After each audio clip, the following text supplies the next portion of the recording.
کہ مومن نیکی کا ارادہ کرتا ہے، ابھی نیکی کی نہیں، ابھی اس نے عملاً وہ کام کیا نہیں، ابھی اس نے ارادہ کیا ہے۔ ادھر دیکھو میری طرف، اس کا مطلب ہے کچھ بندے ایسے ہیں جو ارادے بھی پورے نہیں کرتے، صحیح کرتے۔ ہم اس دین کے ماننے والے ہیں جس میں عمل تو بعد میں کیا جائے گا، صرف نیکی کا ارادہ ہی کر لیا جائے تو عرش کا مالک اجر عطا فرمائے گا۔ کیوں نہ اپنے ارادوں کو باوضو رکھیں، کیوں نہ اپنی نیتوں کو باوضو رکھیں، کیوں نہ اپنی سوچوں کو طہارت دے کے رکھیں، کیوں نہ اپنے مزاج کے اندر وہ خوبصورتی پیدا کریں کہ ہر وقت خیر کا ارادہ۔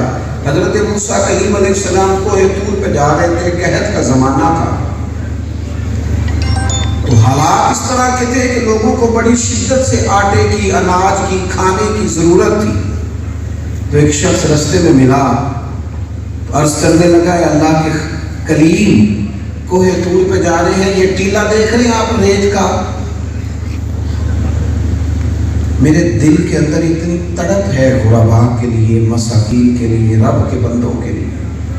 میرا ارادہ یہ ہے کہ اگر رب مجھے اتنے پہاڑ کے برابر گندم دے تو میں شام نہ ہونے دوں، ساری اس کے بندوں میں بانٹ دوں، میں تقسیم کر دوں، کوئی بھوکا نہ سوئے، کوئی اپنے بچوں کا درد لے کے نہ سوئے۔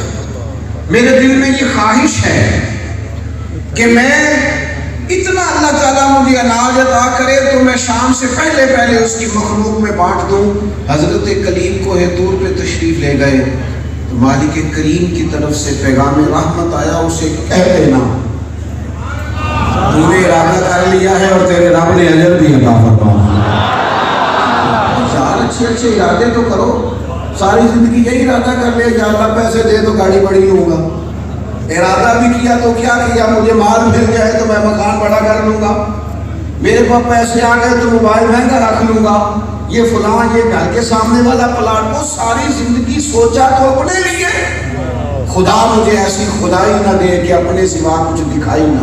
قد اونچا کرو، ذہن بڑا کرو، ذرا گردن اٹھا کے دائیں بائیں دیکھنے کا ارادہ کرو، اور بھی لوگوں کے دکھوں کو سمجھو، کچھ تھوڑا سا بانٹنے کا بھی پروگرام بناؤ، کچھ اپنے وجود سے دوسروں کے لیے چھاؤں کا اہتمام کرو۔ یاد رکھنا، جو زمانے میں چھاؤں بانٹتے ہیں اللہ ان کے دلوں کو ٹھنڈا کرتا ہے، جو رزق بانٹنے کا ارادہ کرتے ہیں مالک ان کے اناج ختم نہیں ہونے دیتا، جو لوگوں کے بارے میں اچھا سوچتے ہیں رب کریم اپنی رحمت کی چھاؤں ہمیشہ ان کے لیے دراز فرماتا ہے۔ او میرے دوستو، مقصد حیات کو سمجھو، اپنی زندگی سے کچھ نفع حاصل کرو، اپنے وجود سے کچھ برکات حاصل کرو۔ اس طرح رزق کمانا عبادت ہے، دوسروں کا بھلا کرنا عبادت ہے، خدمت کرنا عبادت ہے۔ اسی طرح سچی بات کہنا، حق کا ساتھ دینا، حق کے لیے کھڑے ہو جانا، حق کے لیے سینہ سپر ہونا، یہ دنیا کی سب سے بڑی عبادت ہے۔ اللہ کے محبوب علیہ السلام نے فرمایا، افضل جہاد ظالم بادشاہ کے سامنے کلمہ حق کہنا۔ تو زندگی کی پرواہ کرتا ہے، تو نے یہ سوچ لیا ہے کہ یہ زندگی جو ہے یہ سدا جو ہی رہے گی، زندگی تو موت تو بستر پر بھی آ جائے گی۔ نظریاتی پختگی ہو انسان، آپ نے ناراض نہیں ہونا، ہمارے مزاجوں میں نا ایک چیز بیٹھ گئی ہے، ہم چاہتے ہیں کوئی مجھ سے ناراض نہ ہو، کوئی مجھے برا نہ کہے، کوئی شخص جو ہے میں سارے لوگ مجھے اچھا کہیں۔ قرآن مجید میں رب فرماتے ہیں، یجاہدون فی سبیل اللہ ولا یخافون لومۃ لائم ذالک فضل اللہ یؤتیہ من یشاء۔ فرمایا کچھ لوگ اللہ کے راستے میں جہاد کرتے ہیں تو بعض لوگ ان کی ملامت کرتے ہیں، انہیں برا کہتے ہیں۔ ہر آدمی اچھا کہنے والا نہیں ہوتا، سارے تعین کرنے والے نہیں ہوتے۔ فرمایا وہ جہاد کر رہے ہیں رب کے راستے میں، اور کچھ لوگ ان کی ملامت کرتے ہیں، لیکن وہ کسی ملامت کرنے والے کی پرواہ نہیں کرتے، وہ پرواہ. اور میں آپ کو ایک بات عرض کروں، یہ دنیا کا خوف بھی اسی وقت سے نکلتا ہے جب بندہ مخلص ہو جائے. جب بندہ کام کرتا ہے نا صرف بندے راضی کرنے کے لیے. میں ایک جگہ پہ تقریر کی غرض سے حاضر ہوا. آپ لوگ بیٹھ جائیں گے، پہلے بھی عرض کیا یہ درمیان میں کیوں کھڑے ہیں، جلدی سے تشریف رکھیں، بیٹا بیٹھ جاؤ، اللہ آپ کو سلامت رکھے. یہ جو دوست موبائل لے کے کھڑا ہوتا ہے اس کے دل میں کیا خیال ہے کہ باقیوں کو موبائل کوئی نہیں، وہ سارے کو لے بھائی تم کھڑا ہو رہا ہے تو باقی کھڑے ہو گئے تو کیا ہو. اس لیے یہ تو محفل ہی ساری روحانی ہے. آپ دیکھیں، آپ یقین کریں، آپ کبھی اس کی روحانیت کو محسوس کریں، آپ احساس تو پیدا کریں کہ کرم کتنا برس رہا، غلامان محبوب صلی اللہ علیہ وسلم کے چہروں پر حسن کتنا اچھا لگ رہا. آپ مہربانی کریں میری بات پر توجہ فرمائیں. میں ایک جگہ پہ حاضر تھا تو ایک صاحب بڑے دیوانے سے تھے، مجھے کہنے لگے بڑے وجدانی کیفیت میں، پیر صاحب آدھے جی تقریر کرو بندے راضی ہو جائیں.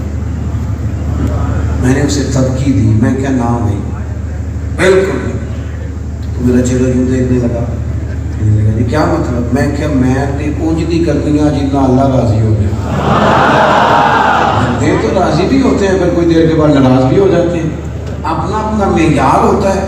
تو وہ کریں گے جس سے یجاہدون فی سبیل اللہ، رب فرماتا ہے وہ اللہ کے راستے میں جہاد کر رہے ہیں، وہ فی سبیل اللہ ہے، انہیں کسی کی پرواہ. اس لیے کہ ان کی توجہ نہیں ہے لوگوں نے کیا کہہ رہے ہیں، ان کی توجہ سیدھی اللہ رسول کی جانب. وہ سارا دن اس بات میں اپنے آپ کو کلیئر کرتے رہتے ہیں کہ میں اللہ کی بارگاہ میں ٹھیک ہوں، رسول کریم کی بارگاہ میں ٹھیک ہوں.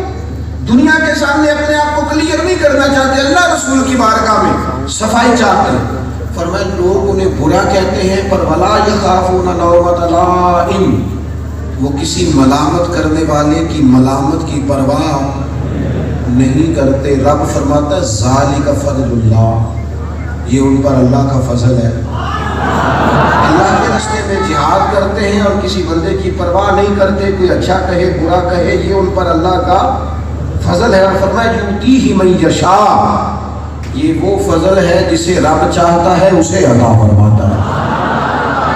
حضرت موسیٰ علیہ السلام نے عرض کیا تھا ایک دفعہ، امام ابو نعیم نے اس کو لکھا ہے، حضرت موسیٰ علیہ السلام نے اللہ کی بارگاہ میں عرض کیا تھا مالک میرا دل کرتا ہے کوئی بندہ مجھے برا نہ کہے.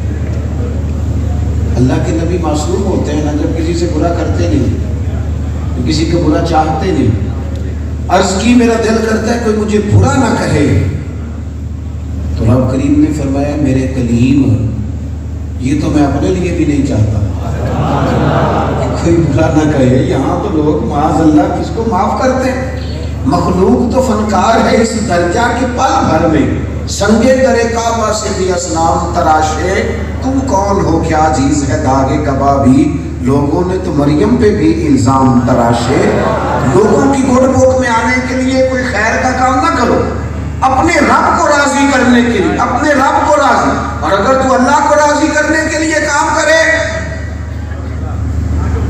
اور تو اللہ کی رضا کے لیے جدوجہد کرے تو پھر میرے محبوب نے دعا دی ہے، کہا اے اللہ ان کے چہروں کو تر و تازہ رکھنا جو میری باتیں یاد کر کے میری امت تک پہنچاتے ہیں. پھر تیرا اجر بیان کر دیا گیا. تو اپنی زندگی میں احقاق حق کریں، آپ سچی بات کہیں. بہت بڑی عبادت ہے سچ بولنا، بہت بڑی عبادت ہے حق کے لیے کھڑا ہونا اور حق کے ساتھ کھڑا ہونا، بہت بڑی عبادت. وہ بہت سارے لوگ اپنی شرافت بیان کرتے ہیں، کہتے میں کبھی جیل نہیں گیا. تو میں کہہ کرتا ہوں جیل جانا کوئی اتنی خوفناک بات تو نہیں. جیل میں سارے مجرم تو نہیں جاتے، جیل میں تو حضرت یوسف علیہ السلام بھی گئے. اگر حق کے لیے تو کھڑا ہے، تو نے سٹینڈ لیا ہے، کہیں تجھے کوئی تکلیف اٹھانی پڑی ہے تو کوئی حرج والی بات نہیں. ہم اپنی زندگی میں اپنی مرضی کا معیار بنائیں گے نیکی کا، حق کے لیے کھڑے ہو، سچ بولے. ہم جرأت مند نہیں، ہم اپنے گھر میں بھی سچ نہیں بولتے. اگر آپ کو پتہ چل گیا ہے کہ میرے گھر والے بار جگہوں پہ کسی جگہ کوئی زیادتی کر رہے ہیں تو حق بنتا ہے بندہ مومن کا. اللہ کا قرآن کہتا ہے تو اللہ کے لیے شہادت دینے کے لیے کھڑا ہونا. اگرچہ سامنے تیرے والدین ہوں، تیرے قریبی ہوں، کھڑا حق کے ساتھ ہو، تو سچی بات کر۔ ہمارے تو گھروں کے اندر بہت سارے مسائل ایسے ہیں جہاں ہم سچ بولنے کو تیار نہیں ہوتے۔ حق کے لیے دوستوں کی محفل ہے، دوست ہے، ہمیں پتہ ہے یہ دوست غلط ہے، یہ دوست ٹھیک ہے، لیکن چونکہ ہم کسی کو اپنے خلاف نہیں کرنا چاہتے، ہم چونکہ گھوٹ بوک میں رہنا چاہتے ہیں، لہذا ہمارا مزاج ہوتا ہے اور میرے دوستوں کہیں تو آپ سچ کا ساتھ دیں، کہیں تو کھڑے ہوں، کسی جگہ تو معیار بنائیں، کسی جگہ تو سٹینڈ لیں، کہیں یار غلط غلط ہے اور حق۔ پتہ ابو جہل کو بھی چل گیا تھا کہ اللہ کے رسول سچے ہیں۔ ہاں اخنس بن شریح اور ابو جہل کی جب اکیلے میں بات ہوئی تھی تو کہتا تھا ایک ایک حرف سچا ہے، ایک ایک حرف سچا ہے۔ شعور جاگ گیا تھا، سننا کیا کہنے لگا ہوں، شعور جاگ گیا تھا، ضمیر نہیں جاگا۔ پتہ ابو جہل کو بھی چل گیا سچے، سمجھ آ گئی، ضمیر نہیں جاگا۔ سمجھ حضرت صدیق اکبر کو بھی آئی، لیکن جب شعور جاگا نا، انہوں نے یہ نہیں دیکھا کہ مکہ سارا مخالف ہو جائے گا، دائیں بائیں حالات کیا ہوں گے۔ جس وقت ان کا شعور جاگا، ضمیر بھی اسی وقت ہی جاگا، انہوں نے امت کو پیغام دیا کہ نیکیاں جمہوری نہیں ہوتی کہ سارے کریں گے تو میں بھی کروں گا، سارا مکہ مخالفت کرتا ہے تو کرے، میں مدینے والے معبود کا غلام بن کے دکھاؤں گا۔ اگر شعور جاگ گیا ہے، جو چیز آپ کی سمجھ میں آ گئی، آپ سچ کیوں نہیں بولتے؟ چلے ایک بات پوچھتا ہوں آپ سے، وہ چوک میں پتہ چل جائے، یہ میں فکر امام حسین بیان کر رہا ہوں، وہ چوک میں پتہ چل جائے کہ ہمارا بیٹا کسی کے ساتھ لڑ پڑا ہے، جھگڑا ہو گیا، مار کٹائی ہو گئی، ہاتھا پائی ہو گئی، تو جب ٹیلی فون آتا ہے سارے ڈنڈے لے کے نکل جاتے ہیں۔ کبھی وہاں جا کر پہلے پوچھا ہے کہ غلطی کس کی ہے؟ ہمارے بچے کی کس کام نے بنا؟ کبھی کسی نے پوچھا ہے؟ صحیح بتاؤ، اپنی اولاد کی، اپنے قبیلے کی حمایت میں کھڑے ہو جاتے ہو۔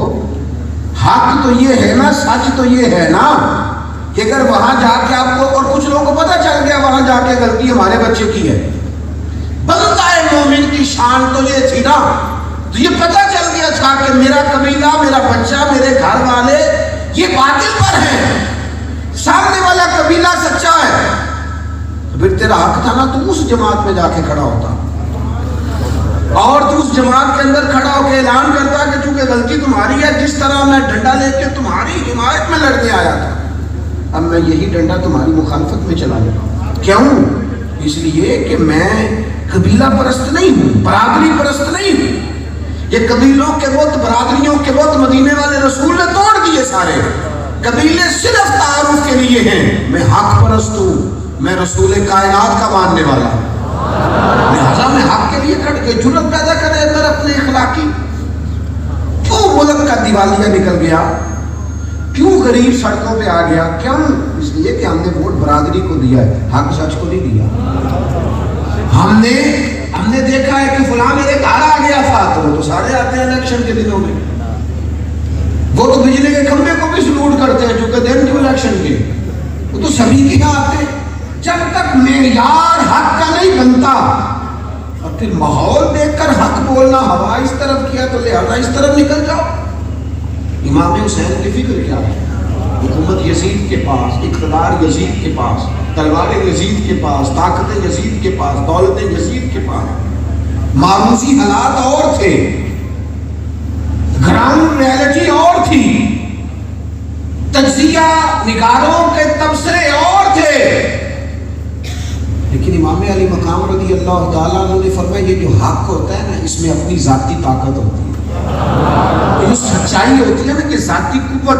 آپ یقین کریں اگر آپ سچے ہوں تو آپ کا دشمن کونوں میں جا کے کہتا ہے یار ہے تو ہم غلط ہی نا، چھپتا ہے، چھپتا ہے، اور سچائی اور دیانت اور وفاداری اور ایفائے عہد اور کردار کی عظمت، یہ انسان تنہا بھی کھڑا ہو نا تو وہ اکیلا نہیں ہوتا، اس کے ساتھ رحمت الہی کا ساتھ ہوتا ہے۔ امام علی کا مقام میدان میں آئے، لڑے، شہادتیں ہو گئی، جنازے اٹھانے پڑے،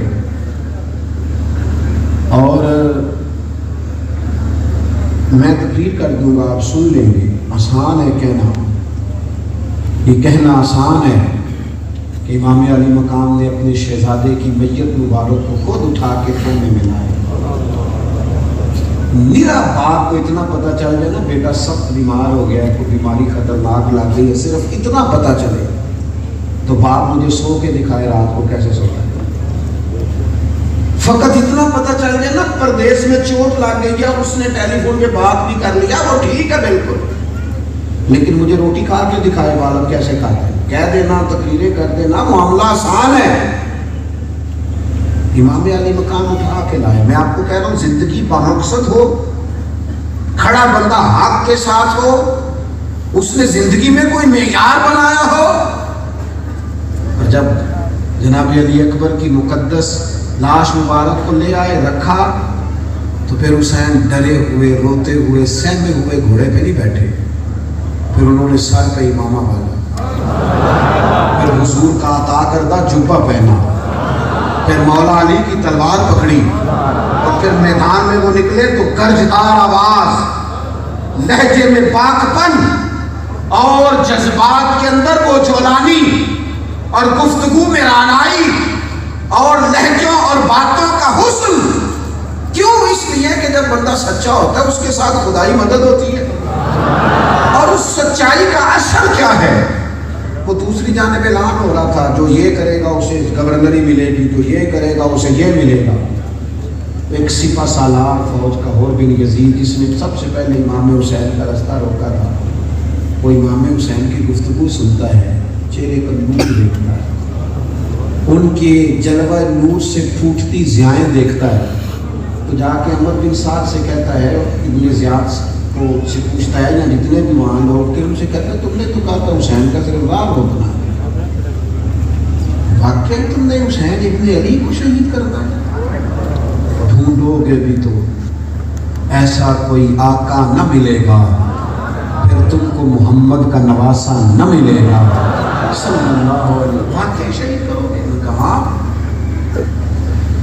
جب لوگوں نے دیکھا نا کہ حور کے تو چہرے کے رنگ اور تاثرات بدل رہے، کہنے لگے انعام بڑے ملیں گے، حکومتیں بڑی ملیں گی، کہنے لگے پاگل ہو گئے ہو، دنیا کا انعام دیکھوں یا حسین ابن علی کی نانا کی رضا دیکھ لوں؟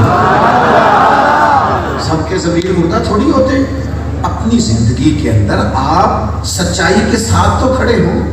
ہم سب مصلحت کوش ہیں، ہم سب اپنا گھر، اپنی مسجد، اپنا ادارہ اور اپنی زندگی اور اپنا حلقہ اور اپنے معاملات بچانے کے چکر میں ہیں۔ ایسی ہوا چلی ہے کہ ہر شخص سوچتا ہے تمام شہر جلے بس ایک میرا گھر نہ جلے۔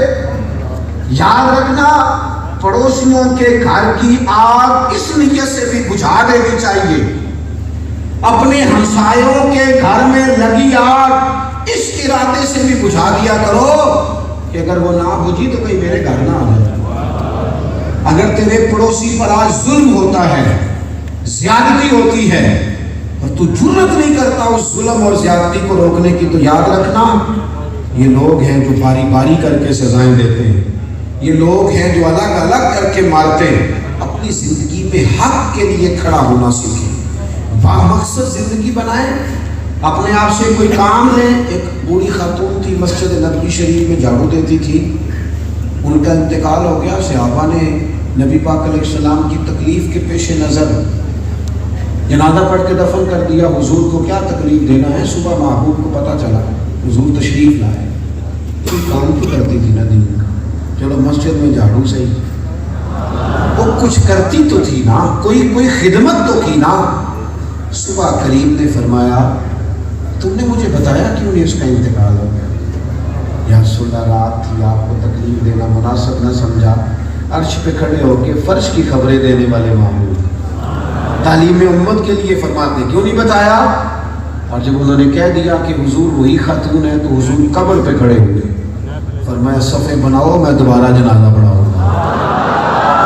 میری ملت کے جوان، یار وقت تو بیت رہا ہے تیزی سے، برف کی طرح پگھلتی سانسیں اور ریت کے ذروں کی طرح بکھرتے اور ٹوٹتے لمحات ہم سے تقاضا کر رہے ہیں کہ اب نہ اپنی زندگی سے کوئی کام لے لیا جائے، اگر آپ بہت سمجھدار ہیں، میں آپ کو ایک بڑی درد سے بات کہتا ہوں، کسی دانشور نے لکھا ہے یہ جو لوگ دھوکہ دیتے ہیں نا کسی کو، کیا کہتے ہیں اپنی زبان میں، فراڈ کرتے ہیں، کہتے ہیں یہ بڑے ذہین لوگ ہوتے ہیں۔ دیکھیں ایک سمجھدار آدمی کو دھوکہ دینا، شیشے میں اتارنا کوئی آسان کام تو نہیں نہ ہوتا۔ یہ ذہین لوگ ہوتے ہیں جو دھوکہ دیتے ہیں، بہت ذہین ہوتے ہیں۔ کرتے پتہ کیا ہے؟ اپنی صلاحیت کا غلط استعمال کرتے ہیں۔ یہی لوگ اگر اپنی اس ذہانت کا صحیح استعمال کریں، ان کی وجہ سے دین کا بھی فائدہ ہوگا، ملت کا بھی فائدہ ہوگا، عقیدے اور نظریے کا بھی فائدہ ہوگا۔ لیکن ہم اپنی صلاحیتیں نا غلط جگہوں پہ صرف کرتے ہیں۔ ہم اپنی صلاحیت سے بہترین فائدہ نہیں اٹھاتے۔ اپنی زندگی کو ایک تو بامقصد بنائیں اور مقصد حیات کو گہرے طریقے سے سمجھ کر پھر کوئی ایک رستہ اختیار کریں اور اس رستے پر چل پڑے۔ یہ جو ہم نے رستے بنائے ہیں، دولت، شہرت، اقتدار، یہ بعض جگہوں پہ جا کے چیزیں بالکل بے معنی اور بے مقصد ہو جاتی ہیں۔ کوئی خیر کا ارادہ کر لو، کوئی بھلائی کا ایک کام کرو زندگی میں، پر ذرا سونا کر کے کرو، صحیح کر کے کرو۔ حضرت بلال حبشی نے اپنے ذمے لیا تھا نا محبوب کے دروازے کی نوکری کرتا، تو کبھی مسجد کا جھاڑو ہے، کبھی مسجد میں اذان ہے، کبھی حضور کے مہمانوں کی نوکری ہے، کبھی ان کی خدمت ہے، کبھی حضور کے مقدس خاندان، ایک ذہن میں کام لے لیا تھا نا۔ حضرت صاحب بن ابی وقاص، حضرت ابو عبیدہ بن جراح، حضرت خالد بن ولید ارادہ کر لیا تھا میدانوں میں رہنا، تو جناب خالد بن ولید نے ساری زندگی جد و جہد میں گزاری، ان کے پورے وجود پر ایک ذرہ برابر بھی جگہ ایسی نہیں تھی جس میں زخم ہو، لیکن پھر بھی آخری وقت میں روتے تھے، کہتے تھے دل کرتا تھا رب شہادت کی موت عطا کر۔ ارادہ کر لیا ہے نا، کوئی کام کیا ہے۔ دوستو خوابوں میں زندگی نہ گزارو۔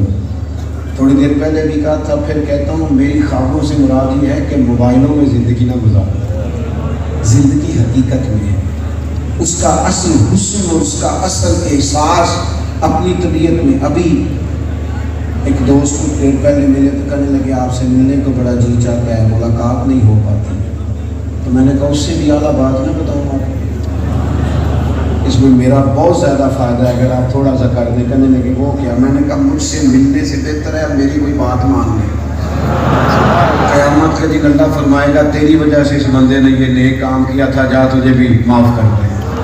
تو میرا تو فائدہ آپ کریں گے، کوئی بات مان لیں تو مجھ سے مل لیں گے اور خالی مل لیں گے اور اس کا کوئی نتیجہ نہیں نکلے گا تو کیا اس سے برآمد کیا ہوگا؟ اپنی زندگی کے اندر کچھ عملی صورتیں اپنائیں، کچھ کام کریں۔ اور میں آپ سے عرض کروں گا بالخصوص نوجوانوں سے، آرام طلبی چھوڑ دیں، سونے کو جگہ ڈھونڈنا، لذت کے من پسند کھانے ڈھونڈتے پھرنا، نت نئے فیشنوں کے ڈیزائنوں کے سوٹ ڈھونڈتے پھرنا چھوڑ دیں۔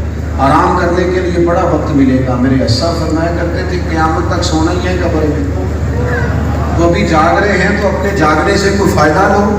جاگنا ہے جاگ لے افلاک کے سائے تلے، پھر تو حشر تک سوتا رہے گا خاک کے سائے تلے۔ تو آج سے ہی، آج جب آپ عشاء پڑھیں تو ارادہ کر لیں کہ میں نے کل سے اس مقصد کے تحت اپنے وقت کو گزارنا ہے، حق کے لیے کھڑے ہوں، حق کا ساتھ دیں۔ اللہ تعالیٰ میری اور آپ کی اس حاضری کو قبول کرے۔ اللہم صلی